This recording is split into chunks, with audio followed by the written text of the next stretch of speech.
नमस्कार the daily sorry नमस्कार। तथ्यों और तर्कों के आधार पर इतिहास को जानने समझने के सिलसिले सच का सामना में आपका स्वागत है। मैं हूं मुकेश कुमार। दोस्तों, हाल में महाराष्ट्र के पूर्व मुख्यमंत्री उद्धव ठाकरे ने गृह मंत्री अमित शाह को अहमद शाह अब्दाली कहा था।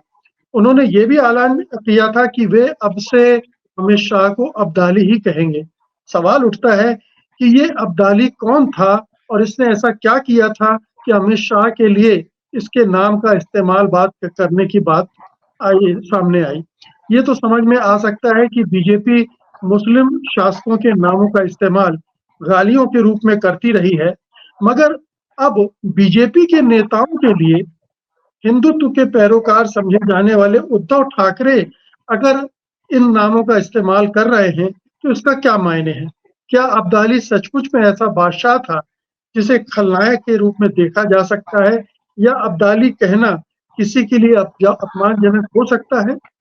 हमारे साथ सामाजिक कार्यकर्ता और इतिहास के जानकार प्रोफेसर राम पुनियानी हैं, तो आइए उनसे इस बारे में बात करते हैं। प्रोफेसर पुनियानी, आपका कार्यक्रम में बहुत-बहुत स्वागत है। धन्यवाद।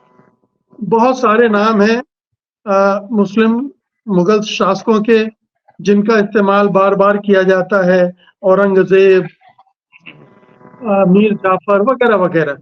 अब्दाली का नाम भी बीच-बीच में कम सुनाई पड़ता है, लेकिन मैंने तो कुछ शास्त्रीय संगीतों में भी अब्दाली का नाम सुना है। तो ये अब्दाली कहाँ से आया, क्यों आया, क्यों इस तरह से उसको पेश किया जा रहा है और एक नेता दूसरे के लिए इसका इस्तेमाल कर रहा है, ऐसा क्यों है? देखिए, ये अहमद शाह अब्दाली जो था, ये एक अफ़गान था और इसका दूसरा नाम दुर्रानी भी था, दुर्रानी। तो कई लोग इसको अहमद शाह दुर्रानी के रूप में भी एड्रेस करते हैं। अब इसकी ख़ास बात ये थी कि ये एक तरफ से तो अफ़गान की सत्ता को मजबूत कर रहा था और उसी के लिए जो अफ़गानिस्तान में काफ़ी गरीबी और ये थी, उसको दूर करने के लिए, या वैसे भी राजाओं का स्वभाव होता है, इसने 8 बार भारत पे आक्रमण किया। और उद्धव ठाकरे जो इसका खास उल्लेख कर रहे हैं, क्योंकि इसने 1748 और 1767 के बीच में 8 बार भारत पे बड़े आक्रमण किए और इन आक्रमणों में वो एक बार लाहौर उसके कब्जे में आ गया, पंजाब उसके कब्जे में आ गया और उसका सबसे ज़्यादा जो उसकी रुचि थी, वो यहाँ के पवित्र स्थानों की और दूसरे स्थानों की संपत्ति लूटने में था। और इसी उसमें एक और बात भी दिखती है, जब अब्दाली आया, उस समय तक मुगल प्रशासन बहुत कमज़ोर हो गया था। जैसे औरंगज़ेब के बाद ख़ास तौर से मुगलों की सत्ता कमज़ोर होने लग गई थी और दूसरी तरफ इधर से ईस्ट इंडिया कंपनी का प्रभाव भी बढ़ने लग गया। तो अब्दाली का जो रेफरेंस यहाँ आया है, वो 2-3 कारणों से आया होगा। पहली बात तो ये है कि उस समय मुगल और मराठा, इनमें थोड़ा-सा गठजोड़ भी होने लग गया था। ये जो मज़े की बात है, जिन मुगलों के नाम पे पानी पी-पी कर लोग कोसते हैं, तो उस समय जो मुगल बादशाह था, वो बादशाह ने जब दूसरी बार अब्दाली ने हमला किया, तो बादशाह ने मराठों को मैसेज भेजा। तो उस समय मराठाओं का काफ़ी वर्चस्व था, दबदबा था। उत्तर भारत के दुआब में भी वो वसूल करते थे, चौथ वसूल करते थे। भारत के बहुत सारे उत्तर भारत के हिस्सों में वो चौथ वसूल करते थे और उनका थोड़ा-सा एक जो सैनिक दबदबा भी था। तो दूसरे आक्रमण के समय जो मुगल बादशाह था, उसने ये पेशवा को निमंत्रण भेजा कि देखिए भई, या उनको बुलाया कि भई अब अब्दुल शाह अब्दाली आ रहा है और ये हम पे हमला करेगा, तो आप हम दोनों मिलके इसका मुकाबला करेंगे। मुख्य बात ये है कि जिस प्रकार से कॉन्ट्रडिक्शन बताया जाता है कि ये तो भई धर्म के आधार पे सब चलता था, तो बिल्कुल गलत। तो पहली बार दूसरे आक्रमण के समय मराठा सेनाएँ वहाँ गई, पर जब तक वो गई थी, वो युद्ध खत्म हो चुका। अब इसका सबसे बड़ा महत्व जो आता है, वो पानीपत की तीसरी लड़ाई में आता है। पानीपत की तीसरी लड़ाई जब हुई, तो उस समय अब्दाली ने बड़ी चालाकी से कुछ कुछ गठबंधन किए और जैसे कि उसने सूरजमल से गठबंधन किया और सूरजमल उत्तर भारत का एक प्रमुख रियासत थी। और जहाँ तक इनका सवाल है, रोहिला अफगान से भी उसने एक समझौता किया, शुजा-उद-दौला से भी समझौता किया, और इसका मुकाबला करने मराठा यहाँ से गए और मराठा ने बड़ी सेना भेजी, पर मराठा के साथ और कोई सपोर्ट करने वाला नहीं था। तो अब्दाली को खास तौर से, क्योंकि इस युद्ध में मराठाओं की काफ़ी बुरी हार हुई, क्योंकि यहाँ पूना महाराष्ट्र से जाके वो उधर हरियाणा के क्षेत्र में अब्दाली से लड़ रहे हैं। तो अब्दाली की जो तकनीक है वो भी एडवांस है, उसकी आर्टिलरी भी ज़्यादा एडवांस है, उसके पास मैन पावर भी काफ़ी है, और वो अपने क्षेत्र सरीका उसमें है, क्योंकि इस क्षेत्र में वो कई बार आता था जाता था, जबकि मराठों के लिए वो क्षेत्र नया था, और यहाँ से रसद भेजना, पैसा भेजना, ये इतना आसान नहीं। तो फिर इस द्वितीय पानीपत युद्ध में मराठों की पूरी तरह से हार हुई, और अब्दाली ने इसके बाद पंजाब के क्षेत्रों पर अपना पूरा कब्जा जमा लिया, उत्तर भारत के कई क्षेत्रों पर मुख्य कब्जा जमा लिया। तो अब्दाली का जो रेफरेंस आता है वो इस क्षेत्र में आता है कि पहले तो वो एक लुटेरा था, लूट मार में बहुत ही करता था, और दूसरा उसने इस क्षेत्र में आके काफी तबाही मचाई। तो जो उद्धव ठाकरे बोल रहे हैं उनका मतलब यही है कि हमारे एक तो खैर मराठाओं के और अब्दाली के संबंध एकदम 36 का आंकड़ा था, क्योंकि 2 बार मराठाओं ने पहली बार गए तो वो तब तक चला जा चुका था, और दूसरी बार गए तो वो मराठा सेना की काफ़ी बुरी हार। तो इन्हें एक तरह से ऐसा कहा जा सकता है कि मराठा अब्दाली को एक बहुत बड़ा दुश्मन मानते हैं, जबकि उस अर्थ में यहाँ उसका प्रयोग किया गया है। जी, तो ये जो आपने अब्दाली का ज़िक्र किया, पहले अब्दाली थे, बाद में दुर्रानी हो गए। उन्होंने अपना नाम बदल दिया। वो हेरात के थे, अफ़गान थे। उन्होंने इस तरफ ही हमले नहीं किए, उधर ईरान की तरफ भी हमले किए और तुर्किस्तान की तरफ भी हमले किए। चारों तरफ हमले करते रहे, अपने राज्य का विस्तार, अपने साम्राज्य का विस्तार के लिए उन्हें जहाँ ज़्यादा गुंजाइश दिखाई दी, वो उस तरफ बढ़े। लेकिन भारत तो हालांकि उस सेंस में नहीं था, लेकिन इस राइट। इलाके में उन्होंने 8 हमले किए, एक-एक करके। पहले हमले में वो कामयाब नहीं हुआ, लेकिन उसके बाद उसे कामयाबी मिलती गई और काफ़ी उसने यहाँ लूट-पाट की। यहाँ से लूट-पाट के काफ़ी धन ले गया। उसने मथुरा, वृंदावन तक पर हमले किए, ऐसा कहा जाता है। उसने महिलाओं को गुलाम बनाया। ये भी कहा जाता है, कितना तथ्यात्मक रूप से सही है, कहना मुश्किल सही है। है। लेकिन जी, जी, आप बताएँ।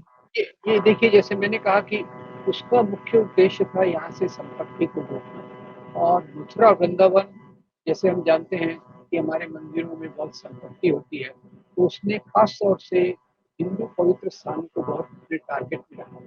और ये भी बात सही है जो इतिहास के स्रोत सतीश चंद्र और दूसरे देते हैं, यहाँ से कई और स्थानों को वो गुलाम बना के भी ले गया, क्योंकि जैसे मैंने बताया मुगल सत्ता उस समय क्षीण हो रही थी, उनका उतना प्रभाव नहीं था, और बाकी जो रियासतें थी वो काफ़ी बिखरी हुई थी।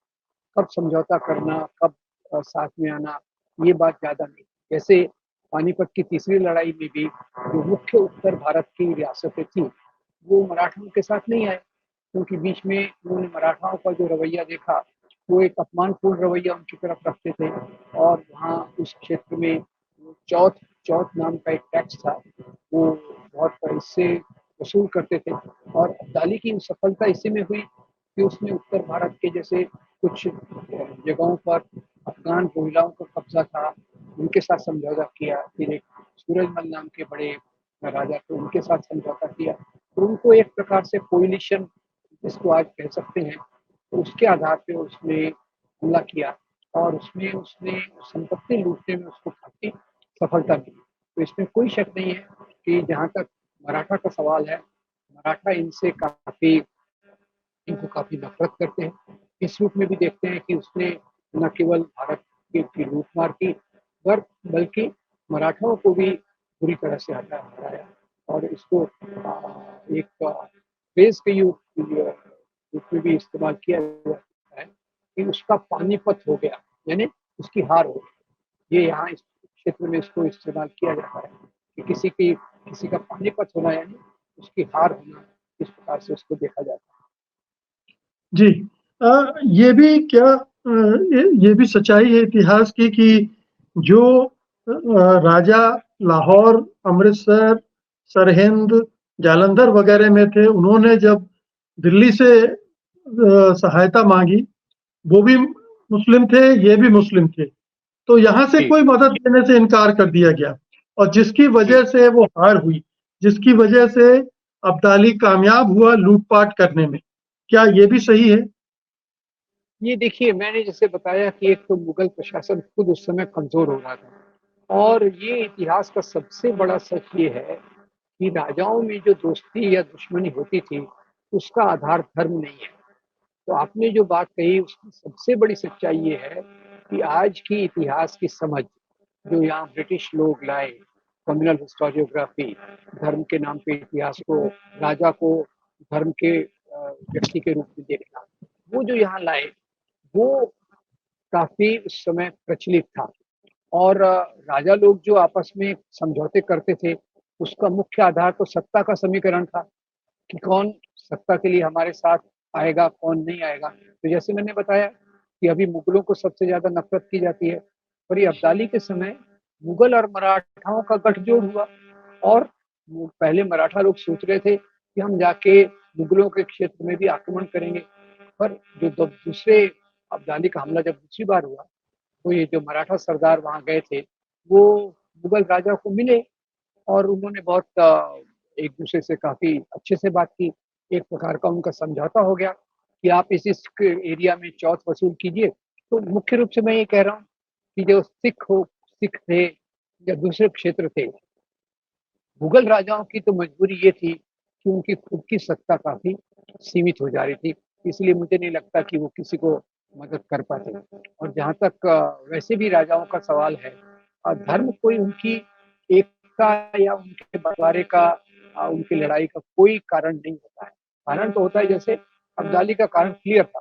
मेरे को वृंदावन में जो सोने के आभूषण पड़े हैं, वो लूट के लाना। मेरे को मथुरा में से ये लूट के लाना। वो उसका उद्देश्य बहुत क्लियर था। तो उसमें जो दिल्ली से मदद नहीं आ सकी, वो इस कारण थी। और ये भी मैंने आपको बताया कि जो उत्तर भारत में कुछ रोहिला अफ़गान का की सत्ता थी उनके साथ भूजा के साथ उसका समझौता हुआ, सूरजमल के साथ उसका समझौता हुआ, जबकि तीसरी पानीपत की लड़ाई में मराठा अकेले लड़े, उनके साथ और कोई आया नहीं, क्योंकि इसके उस समय मराठाओं का वर्चस्व बढ़ रहा था।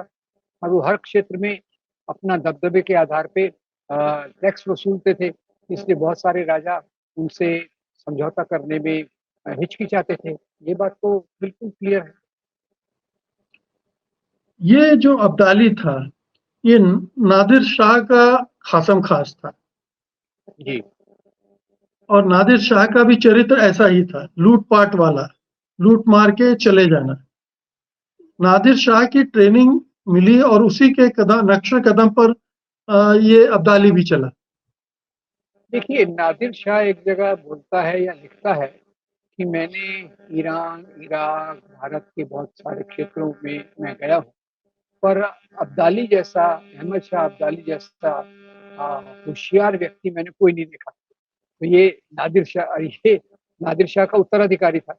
नादिर शाह के पास इसी की सत्ता हुई। तो इन 2 राजाओं में मुझे एक बात दिखती है, ये अफ़गानिस्तान को एक्चुअली ये जो अब्दाली है, इसको क्रेडिट दी जाती है अफ़गानिस्तान की अभी की जो बाउंड्रीज़ हैं, उसको स्थापित करने की। और ये भी क्रेडिट दी जाती है कि उसने अफ़गानिस्तान को बनाया और अफ़गानिस्तान में जो भयंकर साधनों की कमी थी, इस लूट-पाट से उसने उन साधनों को भी पूरा करने की कोशिश की। तो नादिर शाह का भी वही था, नादिर शाह को भी हम एक लुटेरे के रूप में जानते हैं। इसको भी एक लुटेरे के रूप में इसने काम किया। ये उसमें एक बात ये भी है कि शायद इनके पास इतनी शक्ति नहीं थी कि वो दूसरी जगहों पे जाके राज कर सकें।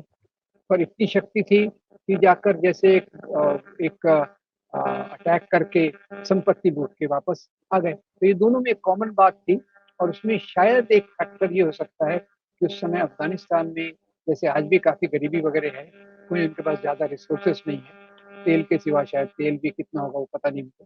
तो उस समय तो तेल का भी कोई महत्व कोई जानता नहीं था। तो उस समय अफ़गान के पास संसाधनों की कमी थी और उसी को पूरा करने के लिए नादिर शाह को हमें क्रूर लुटेरे के रूप में जानते हैं और अब्दाली को भी उसी प्रकार के क्रूर लुटेरे के रूप में जानते हैं।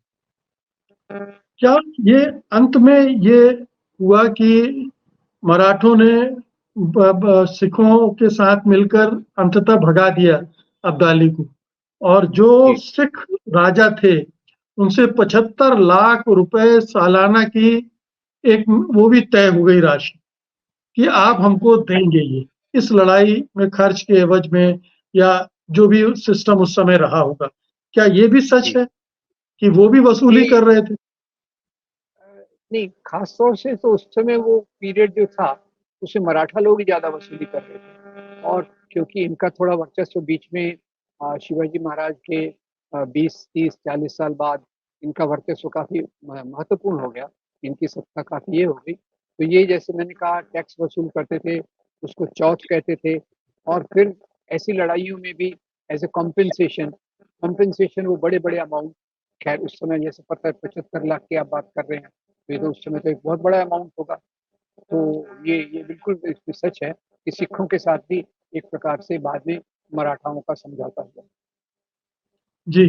तो ये इतिहास में, भारतीय इतिहास में जैसे आपने बताया कि अफ़गानिस्तान के लिए तो वो अब्दाली बाबा हैं। उन्हें करेक्ट, अब्दाली बाबा कहा जाता है। उनके लिए तो वो एक पितामह जैसे हैं। लेकिन हिंदुस्तान उनको इसी रूप में याद करेगा कि वो एक लुटेरा था, उसने मंदिरों पर हमला किया, उसने हमारी जी। महिलाओं को की लूट-पाट की, उनको गुलाम बनाया। ये कैरेक्टर और भी राजाओं का था जो इस तरह से आते थे, हमले करके, लूट-पाट करके चले जाते थे। देखिए ये आपने बड़ा ये महत्वपूर्ण पॉइंट बताया। जैसे आप चंगेज़ खान को देखिए, चंगेज़ खान को यहाँ हम सबसे खराब लुटेरे के रूप में मानते हैं। पर चंगेज़ खान को मंगोलिया में एक आदि पुरुष, बाबा, पिता के रूप में देखा जाता है और एक मित्र बता रहे थे वहाँ उनको मंगोलिया जाने का अवसर मिला तो प्रायः हर एक घर में आदरपूर्ण तरीके से चंगेज़ खान की फ़ोटो लगी रहती थी क्योंकि मंगोलिया को बनाने में चंगेज़ खान का उतना ही रोल था। तो ख़ैर ये एक के लिए जो ईश्वर है, दूसरे के लिए वो शैतान है, ये बात तो बिल्कुल इससे साबित होती है। बहुत सारे ऐसे भारतीय महाराजा भी होंगे जिनके दूसरे क्षेत्रों में इसी तरह की छवियाँ होंगी। अपने इलाके में कुछ और होंगे, दूसरे इलाके में कुछ और होंगे। ये बात शिवाजी पे भी लागू होती है। शिवाजी महाराज के बारे में आप बंगाल में देखिए, तो बंगाल में वहाँ उनकी सेना बाद में मराठा सेना लूट-मार करने गई थी और शिवाजी की सेना 3 बार सूरत में लूट-मार करने गई थी। तो निश्चित रूप से उन क्षेत्रों में जो राजा यहाँ के स्थानीय राजा भी थे, दूसरी जगह जाते थे लूट-मार करने, वहाँ कोई उनकी छवि बहुत अच्छी नहीं होती है। जैसे शिवाजी महाराज को महाराष्ट्र में एक आदर्श राजा जिसने गरीब किसानों पे टैक्स का बोझ कम किया इस रूप में देखा जाता है। गुजरात में उन्हें उस प्रकार का नहीं देखा जाता, आम आम जनता के बीच में। अभी ख़ैर हिंदुत्व ताकतें कोशिश कर रही हैं कि उनको एक राष्ट्रीय नायक के रूप में प्रस्तुत किया जाए, वो बात अलग है। और वहाँ के जो जनमानस में अभी तक चलता था, वो इनको एक लुटेरे के रूप में देखती थी कि जो महाराष्ट्र से आता था और साल के साल 2-3 बार उसने बहुत भयंकर लूट-मार वहाँ की। उस लूट-मार के भी वर्णन की किताबें हैं, जो काफ़ी इतनी चैरिटेबल नहीं है शिवाजी महाराज के बारे में। तो इसको क्या इस रूप में भी देखा जाना चाहिए कि वो एक ऐसा युग था जिसमें इसी तरह की लड़ाई होती थी, इसी तरह के लड़ाके होते थे, इसी तरह से लूट-पाट होती थी, इसी तरह से वसूलियाँ होती थी, इसी तरह से एक-दूसरे के धर्म स्थलों पर आक्रमण होते थे। ये एक सामान्य बात थी उस युग की, उसको आज के युग में हम वैसा नहीं मान सकते। देखिए ये जो राजाशाही का गुणगान यहाँ होता है, वो काफ़ी मतलब अनर्थपूर्ण है। उसमें कोई मीनिंग नहीं है। राजाशाही में भी अगर आप देखें, तो राजा अपने राज्य के अंदर लगान की वसूली काफ़ी बेरहमी से करते थे और अपने क्षेत्र के बाहर उनकी सेनाएँ जाकर लूट-मार करती थी। सेनाओं के रा से जो लोग सेना में काम करते थे उनका उद्देश्य क्या था? उनका उद्देश्य यही था कि हम लड़ाई में जाएँगे, जीतेंगे तो वहाँ का जो संपत्ति हम लूट के ले आएँगे। तो ये इस प्रकार की जो व्यवस्था थी, अब क्योंकि धर्म के नाम का राष्ट्रवाद राजाओं को अपना प्रतीक के रूप में प्रस्तुत करता है, इसलिए ये प्रकार की जो राजाओं के मुख्य काम थे, एक-दूसरे को मारना, एक-दूसरे के खिलाफ लड़ाई करना, जनता से वसूल करना टैक्स और बाहर लूट-मार करना, वो चीज़ों को ज़्यादा महत्व नहीं दिया जाता। केवल एक राष्ट्रवाद, मुस्लिम राष्ट्रवाद, हिंदू राष्ट्रवाद, उसके आधार पे उनको देखा जाता है। जबकि राजाशाही की सच्चाई, उनके लिए कितने ऐश में रहते थे वो, कितने ऐश में उनका दरबार, वो तो अभी उसको महानता के रूप में बताया जाता है कि देखो इस दरबार में इतना ये था, लग्ज़री थी और वास्तव में वो कहाँ से आती थी? जनता के टैक्स से आती थी। यहाँ तक मैं कह सकता हूँ कि ताजमहल हमारे लिए बहुत एक महत्वपूर्ण चीज़ है और बना किसके पैसे से? तो जनता के शोषण के पैसे से ही बना। कोई भी चीज़ें उस समय की जो बनी, ये बिल्कुल, हमको आज अंबानी के लड़के की शादी भी हो रही तो हमारे पैसे से हो रही है। एंटीला बना है तो वो भी हमारे टैक्स से ही बना है। वही लूट-पाट जी, पहले जो राजा-महाराजा करते थे, आज के कारपोरेट कर रहे हैं। कोई उस तरह का मुख्य चरित्र बदला नहीं है। लेकिन ये बताइए कि अब्दाली अ, का ज़िक्र क्या इसलिए भी कर रहे हैं, किया गया क्योंकि वो बाहरी था और यहाँ आकर लूट-पाट कर गया? यहाँ महाराष्ट्र में ये भावना बन रही है कि गुजराती हैं, वो आकर यहाँ से लूट कर ले जा रहे हैं या सारे प्रोजेक्ट ले जा रहे हैं, जितने भी महाराष्ट्र में आ रहे हैं। तो ये एक कनेक्शन पॉलिटिकल उसका इंटरप्रिटेशन है, जो कि हमारे इतिहास के इस कार्यक्रम का हिस्सा नहीं है। लेकिन बाहरी और स्थानीय ये एक समीकरण यहाँ या पूरे राष्ट्रीय स्तर पर ये देखा जाता है कि बाहर से मोहम्मद गौरी आया, अब्दाली आया, चंगेज़ खान आया, नादिर शाह, ये लूट-लूट कर ले गए। अंग्रेज़ भी लूट कर ले गए। करेक्ट। अब देखिए ये आपने जो बात कही बहुत सच है और महाराष्ट्र में ख़ास तौर से अभी उद्धव ठाकरे ने जो अमित शाह को अब्दाली से उसकी तुलना की, वो इसी की भी है कि भई गुजरात से ये पॉलिटिशियन आ रहे हैं, यहाँ के प्रोजेक्ट्स ले जा रहे हैं, यहाँ राजनीति में दखल दे रहे हैं, हमारी पार्टियों को तोड़ रहे हैं और महाराष्ट्र की अस्मिता, महाराष्ट्र के गौरव का ये कोई आदर नहीं करते। इनके लिए तो गुजरात ही प्रमुख है और ये बाहर के लोग हैं। तो अब्दाली का मुख्य रूप से जो अब्दाली शब्द उद्धव ठाकरे ने किया है, वो आज की राजनीतिक पैटर्न के आधार पे किया है, राजनीतिक जो चरित्र है उसके आधार पे किया है और उसमें अमित शाह को एक बाहरी व्यक्ति, गुजरात का व्यक्ति दिल्ली में राज करता है और वो यहाँ महाराष्ट्र में इस प्रकार की राजनीति में अ, दखल-अंदाज़ी देता है, पार्टियों को तोड़ता है, यहाँ के प्रोजेक्ट ले जाता है। ये उस सिलसिले में उद्धव ठाकरे अभी आगे आने वाले चुनाव में इसी बात को हाइलाइट करने वाले हैं। अब्दाली के बारे में और कोई उल्लेखनीय बात आप कहना चाहें? किस तरह का लड़ाका था? किस तरह के हथियार थे? किस तरह की युद्ध कला थी, जिसकी वजह से वो इतना कामयाब हुआ? मतलब एक साम्राज्य उसने अपना स्थापित किया, दुर्रानी साम्राज्य। ये एक बड़ी बात है। जी, देखिए ये जो ख़ास तौर से मुगल आए यहाँ, उनके जीत का एक ये कारण भी था कि उनके पास जो हथियार थे, आर्टिलरी थी, वो एक लेवल आगे की थी। यहाँ जैसे हाथियों का बहुत प्रयोग किया करते थे भारत में और उनके पास घोड़े और दूसरे थे, जो ज़्यादा फुर्तीले थे। तो एक तो फुर्तीले जानवरों का उपयोग, दूसरा उनकी जो आर्टिलरी थी और गोला-बारूद था, वो भी एक स्टेज आगे का था। ये अब्दाली के लिए एक अ, सकारात्मक बात थी और दूसरा जैसे मैंने कहा, नादिर शाह ने खुद कहा कि इतना होशियार व्यक्ति मैंने ईरान, इराक और इतने देशों में गया और इतना होशियार व्यक्ति मैंने नहीं देखा। यानी युद्ध कला में निपुण था और उसी का इस्तेमाल करके उसने इतनी लूट-पाट की। हालाँकि नादिर शाह को उसके अपने लोगों ने ही मार डाला था करेक्ट, करेक्ट। और उसके बाद ये उत्तराधिकारी बने थे, वहाँ पहुँचे थे और उनकी जो अंगूठी है और जो भी हाथ में पहनने के वो सब हैं, वो सब उतार कर धारण कर लिए राजा थे और खुद राजा बन गया था। तो ये भी एक दिलचस्प बात है कि ऐसे राजाओं को कोई कोई किसी हिंदू ने नहीं मारा, उसके अपने गार्ड्स ने, अपने लोगों ने मार डाला उसको। ये भी ये राजाओं की कहानियों का एक बड़ा हिस्सा है जो समझना चाहिए कि हमेशा हिंदू मुसलमान या इस तरह की लड़ाइयाँ होती हैं, नहीं होती हैं, और ना ही इस तरह की हत्याएँ होती हैं। महल के अंदर से ही कहीं तख्ता पलट हो जाता है, जैसे अभी हमने बांग्लादेश में देखा, वहाँ तो कोई हिंदू तख्ता पलटने गया नहीं था। इसका आपने जो बात कही, मैं इसमें एक ही जोड़ूँगा कि अब देखिए सम्राट अशोक एक महान राजा के रूप में आए और सत्ता पर आने के पहले तो उन्होंने अपने कितने भाइयों का कत्लेआम कराया। हम केवल यही याद रखते हैं कि औरंगज़ेब ने दारा शिकोह को मरवाया, और ये हमको कभी याद नहीं रहता कि अशोक ने अपने भाइयों को मरवाया। तो राजभवन का यानी जो किला उनका जो ये रहता था रहने की जगह, पैलेस पैलेस के अंदर ही ये राजनीति चलती थी। अरे दूर की बात क्यों करते हैं आप, अभी नेपाल में राजा ज्ञानेंद्र कैसे सत्ता पे आए, उन्होंने अपने पूरे भाई के परिवार को उसके साथ मार दिया और सत्ता पे आए। कौन बाहरी था, कौन ये था, ये तो उसमें है ही नहीं।